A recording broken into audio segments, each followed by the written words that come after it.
Viewers, आज मैं आपके लिए करेक्ट यूज ऑफ वर्ब लेकर के आई हूँ। ये एक बहुत इंपॉर्टेंट टॉपिक है। हमारी लैंग्वेज में हमें वर्ब का यूज सही तरीके से किस तरह से करना होता है, आज मैं आपको समझाने वाली हूँ।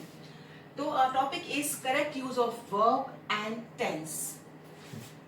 पहला रूल है when two singular noun denote the same person. इसका मतलब है कि जब दो सिंगुलर नाउन, यहाँ सिंगुलर नाउन हमने लिए हैं मैनेजर और प्रिंसिपल। एज यू नो, अगर ये मैनेजर स होता और ये प्रिंसिपल स होता तो ये प्लूरल होते, लेकिन सिंगुलर नाउन है क्योंकि एस नहीं है, और इसलिए जब दो सिंगुलर नाउन डिनोट करते हैं सेम पर्सन को, मतलब वो एक ही पर्सन के बारे में बात कर रहे हैं या और थिंग या फिर किसी चीज के बारे में, the article is preceded to the first person और थिंग। तो आर्टिकल जो है वो फर्स्ट पर्सन, जो हमने सेंटेंस में पहला पर्सन इंडिकेट किया है, उसी पर्सन के आगे हमें आर्टिकल लगाना होगा, followed by the verb in singular form. ये ध्यान रखिए कि यहाँ वर्ब जो है वो सिंगुलर फॉर्म में रहेगा क्योंकि ये दोनों पर्सन सेम ही हैं और एक पर्सन के लिए हमें वर्ब जो है वो सिंगुलर फॉर्म में ही रखना होता है। अब मैं आपको एग्जाम्पल के थ्रू समझा रही हूँ। पहला एग्जाम्पल हम ये ले रहे हैं, द मैनेजर एंड प्रिंसिपल। यहाँ आप देख सकते हैं मैनेजर एंड प्रिंसिपल, लेकिन द आर्टिकल है वो हमने कहाँ लगाया है, मैनेजर से पहले। यहाँ देखिए प्रिंसिपल से पहले द नहीं लगा हुआ है। इट मीन्स ये दोनों सिंगुलर नाउन्स वो एक ही पर्सन को शो कर रहे हैं। वॉज प्रेजेंट, इसलिए हमने वॉज यानी वर्ब को सिंगुलर फॉर्म में लिया। अगर इसको हम प्लूरल फॉर्म में लेते तो यहाँ वर्ब होता, लेकिन हमने इसको सिंगुलर फॉर्म में लिया है इसलिए वॉज आया है। तो इस सेंटेंस में फिर से समझिए, द मैनेजर एंड प्रिंसिपल, क्योंकि आर्टिकल केवल पहले नाउन के आगे लगा हुआ है। इसका मतलब ये हुआ कि मैनेजर और प्रिंसिपल ये दोनों एक ही पर्सन है, इसलिए हमने वॉज लिया यानी वर्ब को सिंगुलर फॉर्म में लिया। Was present in teachers meeting. इस पूरे सेंटेंस का मतलब हुआ मैनेजर और प्रिंसिपल जो कि एक ही पर्सन है वो टीचर्स मीटिंग में मौजूद थे। Was present in teachers meeting. अब हम सेकेंड ले रहे हैं इसका रूल, डिफरेंट पर्सन। जब अलग अलग पर्सन होते हैं तो The manager and the principal were present in the teachers meeting. As you can see, यहाँ पे ये हमारा नाउन सिंगुलर है, लेकिन इसके आगे हमने द आर्टिकल लगा दिया। प्रिंसिपल भी सिंगुलर है, लेकिन इसके आगे भी द आर्टिकल यूज हो रहा है। ये देखिए प्रिंसिपल ये भी सिंगुलर है, मैनेजर ये भी सिंगुलर है, लेकिन जब द इसके आगे भी लगा और प्रिंसिपल के आगे भी लगा, इट मीन्स मैनेजर अलग पर्सन है और प्रिंसिपल अलग पर्सन है।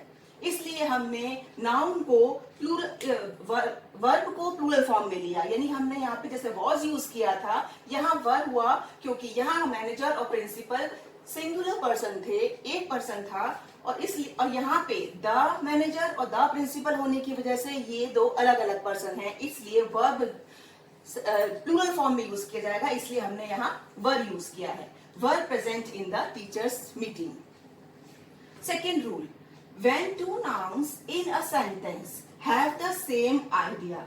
जब किसी सेंटेंस में दो नाउन्स मौजूद हैं लेकिन दोनों का ही भाव एक है, तो same idea joined by and, और वो दोनों एंड से जुड़े हुए हैं। फिर से समझिए, when two nouns in a sentence, एक सेंटेंस में जब दो noun have the same idea, जिसमें कि आइडिया सेम ही है उन दोनों नाउन्स का और वो जुड़े हुए हैं एंड से, it must take the verb in singular number. यहाँ हमें ये कंफ्यूजन हो जाती है कि जब हम टू नाउन यानी दो नाउन अलग अलग देखते हैं तो हमें लगता है ये दो अलग अलग चीजें हैं, इसलिए हमें वर्ब को प्लूरल में लेना चाहिए, लेकिन ऐसा नहीं है। अब इसका एग्जाम्पल समझिए, PM's power and influence. PM की पावर और इन्फ्लुएंस यानी प्रभाव इज वेरी ग्रेट। यहाँ हमने इज लगाया है, आर नहीं लगाया, जबकि पावर और इन्फ्लुएंस दोनों अलग अलग चीजें हैं लेकिन दोनों का ही भाव सेम है, इसलिए हमने वर्ब को सिंगुलर फॉर्म में लिया है, is very great. Second example is courtesy and kindness, courtesy and kindness, ये दोनों चीजें अलग अलग हैं लेकिन भाव दोनों का सेम है और सेंटेंस में एंड से जुड़ा हुआ है, इसलिए हमने वर्ब भी सिंगुलर फॉर्म में लिया, हैज लगाया है, हैव नहीं लगाया। Courtesy and kindness has the greatest power. Rule number 3, when two singular nouns joined by and, यानी जब दो सिंगुलर नाउन्स जुड़े होते हैं एंड से, and do not express the same idea. इससे पहले हमने पढ़ा था जब दो सिंगुलर नाउन जिनका आइडिया सेम हो, लेकिन अब वो दोनों सिंगुलर नाउन्स एंड से जुड़े हैं लेकिन उनका आइडिया सेम नहीं है। बट यहाँ ये ध्यान देने की बात है, उनके आइडियाज अलग हैं, but express a single idea as a whole, लेकिन वो एक आइडिया दे रहे हैं एज अ होल, यानी दोनों चीजों को मिला करके। It must be followed by the verb in singular number, तो भी ये वर्ब सिंगुलर नंबर में ही यूज किया जाएगा। फिर से समझिए इस रूल को, जब दो सिंगुलर नाउन्स जुड़े हुए हैं एंड से, do not express the same idea, हालांकि उनका आइडिया सेम नहीं है, but express a single idea as a whole, लेकिन फिर भी वो एक ही आइडिया एज अ होल का मतलब है मिला हुआ, कोई चीज का मिला हुआ रूप, उस एज अ होल पेश करते हैं। It must be followed by the verb in singular number, तब भी हम वर्ब सिंगुलर नंबर में ही लेते हैं। फॉर एग्जाम्पल, करी एंड राइस, दाल चावल, करी and rice is my favourite food. यहाँ हमने दाल और चावल एज अ होल ले जाते हैं, हम कभी ये नहीं कहते मैं दाल और चावल खा रहा हूँ, हम कहते हैं मैं दाल चावल खा रहा हूँ। It means curry and rice is taken as a whole, इसलिए हमने यहाँ इस का यूज किया है, इस सिंगुलर फॉर्म है वर्ब की। Second, the cart and the horse, अब यहाँ कार्ट अलग है, कार्ट मीन्स गाड़ी और हॉर्स मीन्स घोड़ा, लेकिन कार्ट एंड हॉर्स मिलकर के घोड़ा गाड़ी बनती है, तो आइडिया एज अ होल हो गया। The cart and the horse is now ready, हमने यहाँ भी इज लिया है, प्लूरल फॉर्म नहीं लेंगे। Next rule, when two subjects are different from each other in number or persons or both, when two subjects are different, जब दो subjects different होते हैं, अलग अलग होते हैं, from each, एक दूसरे से, each other in number और person, या नंबर में या persons में वो अलग अलग हैं, और both, या हो सकता है नंबर और person दोनों में ही अलग अलग हैं। The verb must be used in accordance with the subject which comes in the last part of the sentence. Means जब दो subjects different हैं एक दूसरे से, each other यानी एक दूसरे से, in number of persons और both, नंबर में या persons में या दोनों में ही अलग अलग हैं, the verb must be used in accordance. Accordance का मतलब होता है अनुसार, तो वर्ब किसके अनुसार इस्तेमाल किया जाएगा? विद द सब्जेक्ट, उस सब्जेक्ट के हिसाब से, which comes in the last part of the sentence, जो सेंटेंस के बाद वाले पार्ट में यूज किया जा रहा है। अब देखिए एग्जाम्पल से समझिए, not only all the sons, यहाँ सन्स प्लूरल हैं, but also their father, sons plural हैं लेकिन हमें बाद में जब नाउन है फादर, तो हमने सेंटेंस में इसमें यही रूल पढ़ा कि जो वर्ब है, यहाँ हमने वर्ब वॉज लिया, वॉज यूज किया गया फादर के अकॉर्डिंग्स में, यानी कि फादर सिंगुलर है तो वर्ब भी सिंगुलर फॉर्म में ही यूज किया गया है। Was present in the temple, मंदिर में मौजूद थे।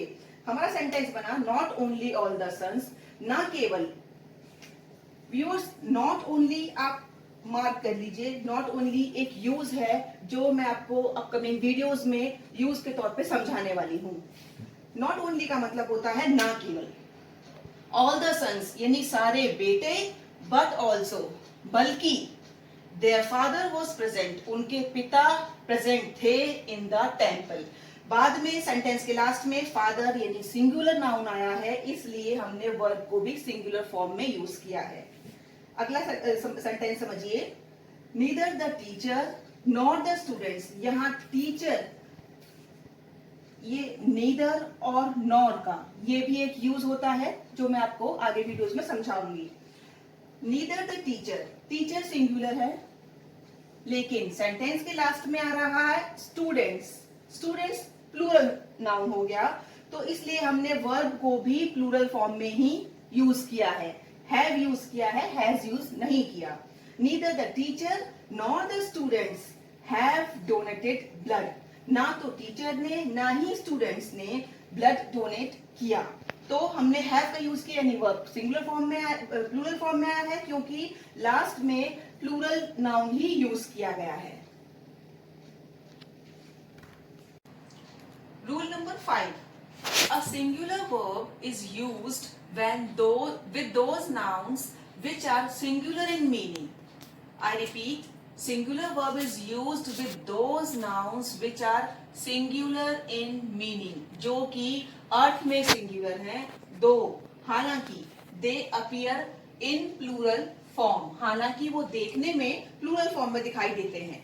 For example, physics is a very interesting subject. Physics देखने में एस लगा होने की वजह से प्लूरल मालूम होता है, लेकिन फिजिक्स सिंगुलर है इसलिए हम इसका यूज करेंगे। Physics is a very interesting subject. Wages, wages में एस लगा है लेकिन ये सिंगुलर है। The wages of these workers is very low, तो वेजेस हम सिंगुलर फॉर्म में लेते हैं इसलिए हमने इज लगाया है।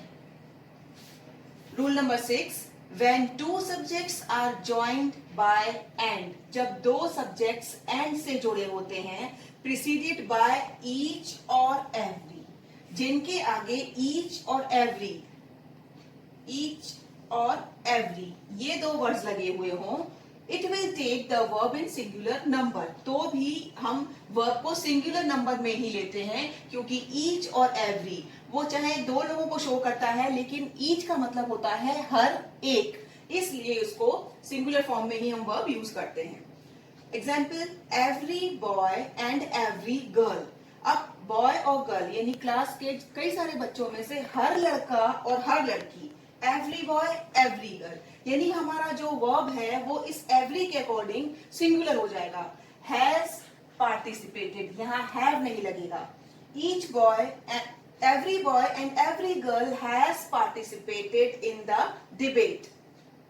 Next example, each day and each night. Each भी सिंगुलर को ही शो करता है इसलिए was का यूज किया गया है। Each day and each night was pleasant in Kashmir Valley. Rule number 7, when a sentence begins with the introductory word there. Friends, there का यूज हम एक इंट्रोडक्टरी वर्ड के रूप में करते हैं। ये इसका भी मैं आपको अपकमिंग वीडियोस में देयर का यूज पूरी तरह सिखाऊंगी।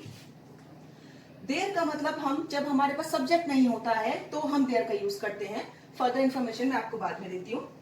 देयर जब वर्ड लगा हो किसी भी सेंटेंस के आगे, it will take the verb in accordance with real subject. Accordance में आपको पहले बता चुकी, अकॉर्डेंस का मतलब है के अनुसार। किसके अनुसार? विद रियल सब्जेक्ट, यानी हमारा सेंटेंस में जो मेन सब्जेक्ट है उसके अकॉर्डिंग ही हम वर्ब लेंगे जब सेंटेंस देयर से शुरू हो रहा हो। For example, there is a girl, you can see girl, girl is a singular subject इसलिए इज लगाया गया है। There is a girl with whom I want to marry.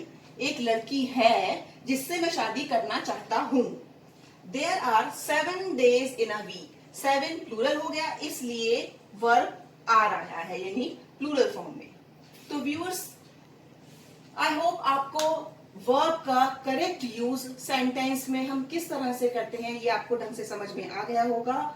और अगर आपको मेरे वीडियोस अच्छे लग रहे हैं तो प्लीज लाइक और शेयर करना ना भूलें।